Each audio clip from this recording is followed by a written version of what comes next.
Hi hello. നമ്മുടെ ഏറ്റവും പുതിയ സോണറ്റിന്റെ ടെർബോ IMT വേരിയന്റ് ആണ് നമ്മളിന്ന് ഡ്രൈവ് റിവ്യൂവിനായിട്ട് എടുത്തിരിക്കുന്നത്. IMT എന്ന് പറഞ്ഞാൽ എല്ലാവർക്കും അറിയാമല്ലോ, ഇന്റലിജന്റ് മാനുവൽ ട്രാൻസ്മിഷൻ. അതായത് ഈ വണ്ടിക്ക് മാനുവൽ ഗിയർ ബോക്സ് ഉണ്ട്, പക്ഷേ ക്ലച്ച് ഇല്ല. സോ അതുകൊണ്ട് തന്നെ ഡ്രൈവിംഗ് ഇഷ്ടപ്പെടുന്ന ഒരാൾക്ക്, പക്ഷേ നമുക്കൊരു ഓട്ടോമാറ്റിക് വേണം. അതായത് വണ്ടി ഓടിക്കാൻ ഒരു പേടിയൊക്കെ ഉള്ളവർക്കോ അല്ലെങ്കിൽ ഓഫ് ആവുന്നുള്ള പേടിയുള്ളവർക്കോ അങ്ങനെയുള്ളവർക്ക് ഏറ്റവും നല്ലൊരു ഓപ്ഷനാണ് IMT ഓപ്ഷൻ. ഗിയർ മാറി ഇഷ്ടത്തിന് ഓടിക്കുകയും ചെയ്യാം, വണ്ടി ഓഫ് ആവുന്നുള്ള പേടിയും വേണ്ട. പിന്നെ ഇനി വണ്ടിയിലേക്ക് വരുവാണെങ്കിൽ ഫസ്റ്റ് ഓഫ് ഓൾ ഇതിന്റെ എഞ്ചിന്റെ സ്പെക്കിനെ പറ്റി തന്നെ പറയാം. ഒരു ടെർബോ IMT ആയതുകൊണ്ട് തന്നെ പെട്രോൾ ടെർബോ ആണ് കേട്ടോ. പെട്രോൾ ടെർബോ IMT ആയതുകൊണ്ട് തന്നെ ഒരു 1000cc എഞ്ചിനാണ് ഈ വണ്ടിക്കകത്ത് വരുന്നത്. 1000cc 118 PS ആണ് കേട്ടോ പവർ വരുന്നത്. 118 PS പവറാണ് വരുന്നത്. ടോർക്കിനെ പറ്റി പറയുകയാണെങ്കിൽ 172 Nm ടോർക്കും പ്രൊവൈഡ് ചെയ്യുന്നുണ്ട്. 3 സിലിണ്ടർ എഞ്ചിനാണ്. 1000cc ആയതുകൊണ്ട് തന്നെ 3 സിലിണ്ടർ എഞ്ചിനാണ് കിയ സോണറ്റിൽ പ്രൊവൈഡ് ചെയ്തിരിക്കുന്നത്. 1000cc ഉള്ളെന്ന് പറഞ്ഞുകൊണ്ട് പവർ കുറവൊന്നുമില്ല. 3 സിലിണ്ടർ ആണെന്നും പറഞ്ഞും അതിന്റെ വൈബ്രേഷനോ കാര്യങ്ങളൊന്നും വണ്ടി ഓടിക്കുമ്പോഴോ യാത്ര ചെയ്യുമ്പോഴോ നമുക്ക് ഫീൽ ചെയ്യത്തില്ല. 1000cc പവർ അല്ല ഈ വണ്ടി ഓടിക്കുമ്പോൾ കിട്ടാറ്. ഒന്ന് കാലും എടുത്ത് പറഞ്ഞാൽ നല്ല റെസ്പോൺസ്. ആ ടെർബോ ഒന്ന് ഓൺ ആയി കിട്ടേണ്ട താമസമേ ഉള്ളൂ. നല്ല രീതിയിലുള്ള റെസ്പോൺസ് വണ്ടി തരുന്നുണ്ട്. ടെർബോ എഞ്ചിൻ ഓടിക്കുന്ന ഒരു ഫീലൊക്കെ നമുക്ക് കിട്ടുന്നുണ്ട്. സോ 1000cc എന്ന് പറഞ്ഞ കാര്യം ആർക്കും അതിനെപ്പറ്റി പേടിക്കണ്ട, വിഷമിക്കണ്ട. പിന്നെ അടുത്ത ഇതിന്റെ മൈലേജ് ഈ പറഞ്ഞ പോലെ പെട്രോൾ എഞ്ചിനാണ്, IMT ആണ്, ടെർബോ എഞ്ചിനാണ്. സോ വലിയൊരു മൈലേജ് ഒന്നും പ്രതീക്ഷിക്കണ്ട. ഇതിന്റെ ആവറേജ് മൈലേജ് ഇപ്പൊ കിട്ടുന്ന ഒരു 14-15 ഇപ്പൊ മൈലേജ് കിട്ടുന്നത്. ഈ നമ്മളെ നോർമൽ യൂസിനൊക്കെ 14-15 മൈലേജ് കിട്ടുന്നുണ്ട്. പിന്നെ നമ്മൾ നല്ല ഹൈവേസിലും വലിയ തിരക്കൊന്നുമില്ലാത്ത റോഡിൽ കൂടെ ഒക്കെ പോകണമെങ്കിൽ ചിലപ്പോൾ ഒരു 18-19 എന്നുള്ള ആ ഒരു ഫിഗർ ഒക്കെ കിട്ടും. നമ്മൾ ബേസ്ഡ് ഓൺ ഡ്രൈവിംഗ് പാറ്റേണും കൂടെ ആണ്, നമ്മൾ വണ്ടി ഓടിക്കുന്ന രീതിയും കൂടെ വെച്ച് നോക്കുമ്പോൾ മൈലേജ് കൂടാം കുറയാം. പിന്നെ ഇനി ഡ്രൈവിംഗ് കംഫോർട്ടിനെ പറ്റി പറയുകയാണെങ്കിൽ അത്യാവശ്യം റെസ്പോൺസ് ആയിരുന്ന എഞ്ചിനാണ്. ഞാൻ ഓൾറെഡി പറഞ്ഞല്ലോ, നമ്മൾ കാല് കൊടുക്കുന്നതിനനുസരിച്ച് അത്യാവശ്യം നല്ല റെസ്പോൺസ് എഞ്ചിൻ തരുന്നുണ്ട് ടെർബോ IMT ആയതുകൊണ്ട് തന്നെ. പിന്നെ ഈ പറഞ്ഞ പോലെ IMT ആയതുകൊണ്ട് തന്നെ നമുക്ക് സ്ട്രെസ് ഫ്രീ ആ. ഒരു ഏറ്റത്തോണ്ട് നിർത്തി പിന്നെ എടുക്കാൻ നേരത്തെ വണ്ടി ഓഫ് ആവോ എന്നൊരു പേടി കാര്യങ്ങളൊന്നുമില്ല.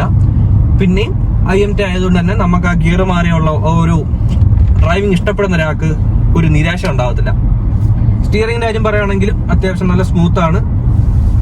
നല്ല റിലയബിൾ ആയിട്ടുള്ളൊരു എഞ്ചിനും കൂടെയാണ് വണ്ടിക്കകത്ത് വരുന്നത്. സോ വൈബ്രേഷനോ കാര്യങ്ങളൊന്നുമില്ല. വണ്ടി ഓടിക്കാനൊക്കെ പക്കയാണ്, സുഖമായിട്ട് ഓടിക്കാം. പിന്നെ ഞാൻ ഓൾറെഡി കുറെ തവണ പറഞ്ഞല്ലോ, ഇത് IMT ആണ്, ക്ലച്ച് ഇല്ല. അതുപോലെ തന്നെ 6 സ്പീഡ് ഗിയർ ബോക്സ് ആണ് നമ്മുടെ ഈ ടെർബോ IMTക്കകത്ത് മാനുവൽ ഇതിനകത്ത് സോണറ്റ് പ്രൊവൈഡ് ചെയ്യുന്നത്. 6 ഗിയർ പ്രൊവൈഡ് ചെയ്യുന്നുണ്ട്, പ്ലസ് റിവേഴ്സ്. അതായത് 6 സ്പീഡ് ഫോർവേഡും 1 സ്പീഡ് റിവേഴ്സ് ഒന്ന്, ടോട്ടൽ 7 ഗിയർ.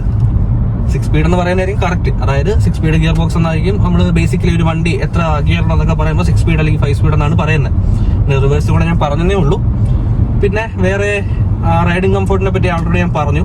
ഈ വണ്ടി ഏകദേശം ഇപ്പോൾ എടുത്തിട്ടൊരു 4 മാസം ആവുന്നേ ഉള്ളൂ. ഞങ്ങളുടെ നെക്സോൺ എടുക്കുന്നതിന് ഏകദേശം 1 മാസം മുമ്പാണ് ഈ വണ്ടി ഡെലിവറി ചെയ്തത്. ഞാനും കൂടെ ചെന്നായിരുന്നു ഡെലിവറി ചെയ്യാൻ. ഞങ്ങളുടെ ഒരു ക്ലോസ് റിലേഷനുള്ള ഒരു ചേട്ടന്റെ വണ്ടിയാണിത്. പുള്ളി ഇവിടെ ഇല്ല, പുള്ളി ഗൾഫിലാണ്. ഞാനും അത്യാവശ്യം ഈ വണ്ടി ഡെലിവറിക്ക് ഉൾപ്പെടെ പലതവണ യൂസ് ചെയ്തിട്ടുണ്ട്. യൂസ് ചെയ്തപ്പോൾ ഞാൻ പറഞ്ഞില്ലേ, നമുക്ക് അത്യാവശ്യം ലോങ് റൈഡ് പോകുന്നതിനോ അല്ലെങ്കിൽ ഈ മൈലേജിന്റെ കാര്യത്തിൽ ചെറിയൊരു ഡൗട്ട് ഉണ്ടെന്നല്ലാതെ വേറെ ഒരു കാര്യത്തിലും വണ്ടിയുടെ കാര്യത്തിൽ പേടിക്കണ്ട. മൈലേജിന്റെ കാര്യം ഡൗട്ട് വരാൻ കാരണം ഞാൻ ഇതുകൊണ്ട് വലിയ ലോങ് ഒന്നും പോയിട്ടില്ല. പുള്ളി പറഞ്ഞതെന്ന് വെച്ചാൽ പുള്ളിക്ക് കണക്ക് ബേസിക്കലി ഇവിടെ സാധാ റോഡിൽ കൂടെ ഒക്കെ ഓടിക്കുമ്പോൾ തന്നെ ഏകദേശം ഒരു 14-15. പിന്നെ നമ്മൾ നല്ല ലോങ് ഒക്കെ പോകണമെങ്കിൽ ഒരു 18-20 അടുപ്പിച്ച് വരെ കിട്ടുമെന്ന് പുള്ളി പറഞ്ഞത്. ജെനുവിൻ ആയിട്ടുള്ള റിപ്ലൈ ആണ് അതിന്. സോ മൈലേജിന്റെ കാര്യം വലിയൊരു ബോധ ചെയ്യേണ്ട കാര്യമില്ല, പെട്രോൾ ആണല്ലോ. പിന്നെ വേറെ കിയയുടെ കാര്യങ്ങളെല്ലാം അറിയാലോ. ഏറ്റവും കൂടുതൽ പുതിയ ഫീച്ചേഴ്സും കാര്യങ്ങളെല്ലാം പ്രൊവൈഡ് ചെയ്തുകൊണ്ടിരുന്ന വണ്ടി തന്നെയാണ് കിയയും അതുപോലെ തന്നെ ഹ്യുണ്ടായും.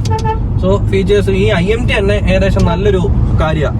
ഇപ്പൊ എന്നെ സംബന്ധിച്ചോളം എനിക്കിപ്പം സപ്പോസ് ഗിയർ വണ്ടി ഓടിക്കാൻ ഇച്ചിരി ബുദ്ധിമുട്ടാണെന്ന് വെച്ചോ, എനിക്ക് ആ ഒരു ടെൻഷനും കാര്യങ്ങളൊക്കെ വരുമെങ്കിൽ തീർച്ചയായും ഞാൻ ചൂസ് ചെയ്യുന്നൊരു ഓപ്ഷൻ IMT ആയിരിക്കും. അതാകുമ്പോൾ നമ്മുടെ ഇഷ്ടത്തിന് നമുക്ക് ഗിയർ കാലും എടുത്ത് 3rd ഗിയർ 4th ഗിയർ അങ്ങനെ ഗിയർ മാറിപ്പോവാൻ ഇഷ്ടപ്പെടുന്ന ഒത്തിരി ആൾക്കാരാണ്.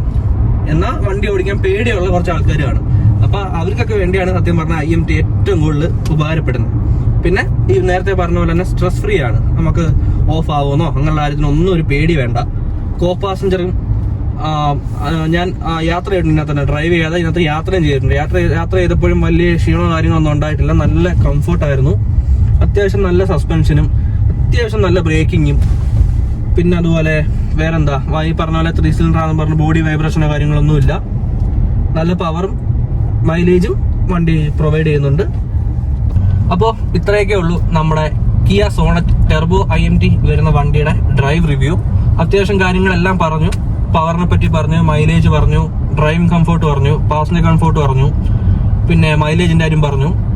ഓൾമോസ്റ്റ് ഒരു ബെസ്റ്റ് ഇൻ സെഗ്മെന്റ് കാർ എന്ന് തന്നെ പറയാം. ഇതിന് മെയിൻ കോമ്പറ്റീഷൻ വരുന്ന ഇവരുടെ ഫാമിലി തന്നെ ഉള്ള ഹിൻഡായി വെന്യൂ ആണ്. വെന്യൂവിനകത്തും ഈ സെയിം IMT ട്രാൻസ്മിഷൻ വരുന്നുണ്ട്. അതുപോലെ തന്നെ ടെർബോ പെട്രോൾ എഞ്ചിൻ വരുന്നുണ്ട്.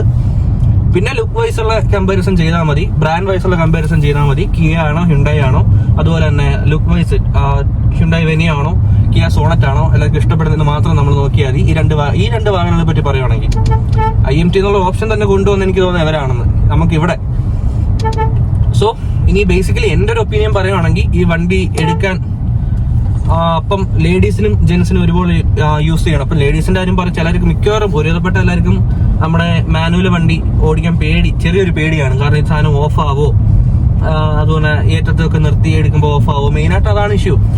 പക്ഷെ ഇത് കണക്ക് ഫോർ എക്സാമ്പിൾ ഒരു ഹസ്ബൻഡും വൈഫും ആണെങ്കിൽ വൈഫിന് ഈ പറയുന്ന ഒരു പേടിയാണ്. ഹസ്ബൻഡ് പക്ഷെ പക്ക ഒരു ഡ്രൈവിംഗ് ആസ്വദിക്കാൻ താല്പര്യമുള്ള ഒരാളായിരിക്കും. അപ്പൊ അങ്ങനെയുള്ള ആൾക്കാർക്ക് ഇത് കണക്ക് വണ്ടി ഗിയർ മാറി ഓടിച്ച് ഇത് ഫീലും കിട്ടും. അതുപോലെ കണക്ക് ലേഡീസിന് യൂസ് തന്നെ എളുപ്പമായിരിക്കും.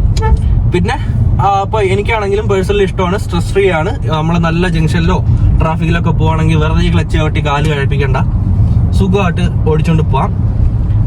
പിന്നെ വേറെ നെഗറ്റീവായിട്ട് പറയാനൊന്നുമില്ല. വലിയൊരു ബോഡി സേഫ്റ്റി ഒന്നും പ്രതീക്ഷിക്കേണ്ട. അത്യാവശ്യം വേണ്ടുന്ന ഒരു ബോഡി ക്വാളിറ്റി വണ്ടിക്കുള്ളൂ. അത്യാവശ്യം ഉണ്ട്, തീരെ മോശമൊന്നും ഒരിക്കലും പറയാൻ പറ്റത്തില്ല. അത്യാവശ്യം നല്ലൊരു ബോഡി ക്വാളിറ്റി ഉണ്ട്.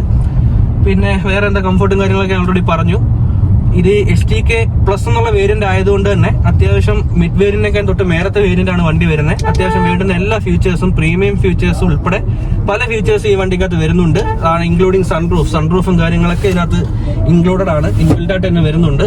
പിന്നെ ഫീച്ചേഴ്സിന്റെ കാര്യത്തിൽ പറയണ്ടല്ലോ, കിയ അത്യാവശ്യം എല്ലാ വണ്ടിക്കകത്തും ഫീച്ചേഴ്സിന് കുറച്ച് കോൺസെൻട്രേഷൻ കൊടുക്കുന്ന ഒരു ബ്രാൻഡ് തന്നെയാണ്. അപ്പൊ ബേസിക്കലി ഇത്രയേ ഉള്ളൂ. അപ്പൊ നിങ്ങൾക്ക് നല്ല ഒരു ടെർബോ പെട്രോൾ വണ്ടി മതി, വലിയ ഓട്ടോ ഇല്ല, പിന്നെ അത്യാവശ്യം ക്വാളിറ്റിയും കാര്യങ്ങളൊക്കെ വേണം, പിന്നെ അത്യാവശ്യം യാത്രാ കംഫോർട്ട് വേണം.